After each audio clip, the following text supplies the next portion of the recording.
Bismillahir Rahmanir Rahim. Assalamu alaikum wa rahmatullahi wa barakatuhu.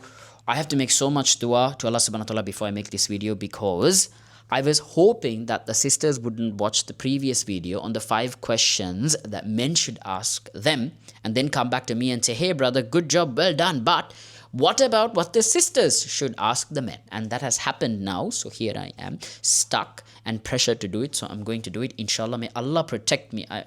Any brother who's watching this, please say Ameen. May Allah protect me because I know the margin for me to get this wrong is so high. But let me say this. To every sister who is watching this, I have a mother, I have a sister, I have a wife, and I have a baby girl. And I do not mean to cause harm, and I hope that Allah guides me in saying that which is right. Okay, Bismillah. The first question you want to ask a man. A lot of these things are going to be similar to what I said what the boys should be asking the girls, but anyway, let's dive into the details.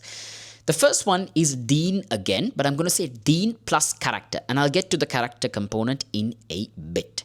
Now, why deen again? Obvious reasons, but what I want to emphasize here is the man is going to be the leader of you. The man is going to be the leader of your children. The man is going to be the leader of your house, your family. If that guy doesn't have his deen in order, there are so many problems. First and foremost, his primary responsibility is to lead this family and all its members to Jannatul Firdaus. So without deen, how is he going to do that? Number 2, without deen, he is not accountable to something higher. And in his masculinity, he is more likely to abuse that extra testosterone that he has if he is not conscious of Allah subhanahu wa ta'ala and the nitty-gritties and the details of what it means to be a leader. I always say we should never ask to be the leader. If you really know what it means to stand in front of Allah subhanahu wa ta'ala and give account for the people you were responsible for and how you treated them and made them feel and took care of them, we would run away from leadership. But Allah has created men to be leaders, so what to do? Now we have to step into it. Bismillah, take Allah's guidance and do the best that we can. So deen is a non-compromise. Do not marry for the potential that inshallah once I get married, he'll stop drinking, he'll stop this, he'll start praying, No. Is he doing it now or not? Check that and know what you're getting into.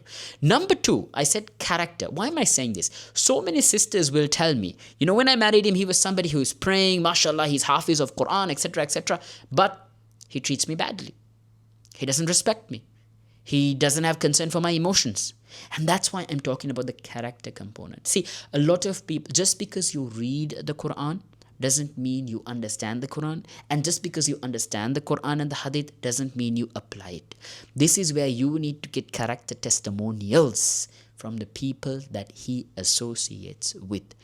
Don't stop until you're satisfied. Ask around, find out. How are they when they're angry? How are they when they're broke? How are they when they're excited? How are they when they're driven? As much as you can, try and collect information from credible sources because this is so important. Okay? Don't tell me I didn't tell you. Okay. Number 2, gender roles. Just like I did for the guys, because gender roles is important. Again, what is his expectation of you as a wife and then eventually, inshallah, in the future as a mother? And what does he think his role is in all of this, right? So again, based on your expectation, you can then see how far or close this person is. But I want to give a subcategory. 2 subcategories. Number 1, why? Because this is an area that I get a lot of complaints from the sisters, which is household tasks. What level of involvement is the boy or the man, hopefully he's a man by this point, going to have with the household? Is it just give you the cash? Is it just order the stuff or buy the groceries and drop it, right? Or is it more than that? Because some sisters are okay with that. Some are not okay with that. And a lot of research shows that the mental load that a woman goes through from running the household is so severe that in fact, in many cases, when she tries to express this to a man, that's when men say, my wife is nagging me, she's nagging me. Completely oblivious to the fact that she's actually going through something that she needs help, and you're the only person she can talk to about this, right? So you need to get very clear on, okay, what is his idea of the household tasks? How are we going to share this burden and this role and responsibility? Because it's not only your house, it's going to be our house, as they say, once you get married, okay? So what's it going to be? Obviously, majority of his time is going to be at the workplace, business, etc. But beyond that, right? Beyond that, what is going to be his involvement in the household tasks? The other subcategory that you must have a conversation on is parental roles. Many sisters complain that beyond paying the bills and sending them to school and buying what the kids needs and an occasional dinner or outing, the father is completely absent in his role of nurturing the child. Yes, the mother plays the primary role of nurturing the child. We get that. And yes, it is the father's responsibility to make sure that all the needs are provided. Yes, but that does not mean that a father can be absent. And especially if you are a sister who wants him to be involved, you better have that conversation with him before it is too late. Okay? All right. Now, this next one is something I didn't mention for men because they can survive. Most of them can survive without it. But for women, emotional intimacy. Emotional intimacy. The soft stuff, the conversations. Okay? A lot of men, their conversations with their wife, especially 1, 2, 3 years into the marriage, turns out purely into functional conversations. All right, what's the plan for the week? Where are we going? What time are we going? I have work at this time. I'm coming. Okay, we'll take the kids out at this time. The planning, okay, logistics. Where do we need to go? How do we need to set these things up? That trip we're planning. Very technical. And that's how Allah has made our brain. And we need that. Without that, we cannot go out into the big bad world, fight out all of our emotions, and bring back a share for our family. We can't do that. We can't build big organizations and teams and aspire and etc. if we are constantly allowing our emotion to lead us and not our akal, our intelligence, our intellect, and our higher self. So we need to be able to kind of submerge that emotion at times and move forward, but not neglect it. There's a difference, not neglecting. So a lot of men, we kind of go into this mode where we just completely shut it out, which is not right. But women, on the other hand, you guys really crave that. And the depth of emotional intimacy that you all want is far higher. Now, I'm not asking you to find a man who can go as deep as you, because he is a man at the end of the day. You got to give him some space. And that ability for him to not be too stuck in the emotion is important actually for him to play his masculine role and be the leader. So when there is chaos, he's the guy who says, all right, everybody, stay calm. I'm taking control of this. We're going to take you to safety. He can't do that if he's also going to be like, oh my God, I can't handle this. Like, not to say that sisters are like that, but you get my point. Okay. So he needs to have that skill set. So don't try to make him a woman, but try and understand to what extent is his intimacy in terms of his conversation. Physical intimacy, no need to ask. I'm sure he'll be completely in for it. But I mean, emotional intimacy. What's the depth that he goes to? What's his idea? How much is he comfortable with sharing in his life? Because sometimes we have a tough day out there in the big bad world. We come home and we're actually okay with not talking about it. But you, as a concerned wife, see us going through this and naturally you want to be there for us. You want to be involved. But then we shut you out because we're like, no, it's like nothing. Everything's okay. Right? And as much as we're okay, that's not okay for you. So we as men should be able to some extent put that aside and understand it's not about me, right? It's about what's better for our relationship here. It's about me allowing her to be there for me and have that conversation. And I might not be as emotional as you want to, but at least to be able to open up to you. Okay, so you need to have that conversation. Do not complain later that my man is silent, he doesn't talk, he never shares anything, etc. You need to get an understanding of that. Okay, number 4, ambition in career. His ambition in career. Why? Number 1, to understand how much of a time commitment, emotionally, mentally, in every other sense, is this man going to pour into his career.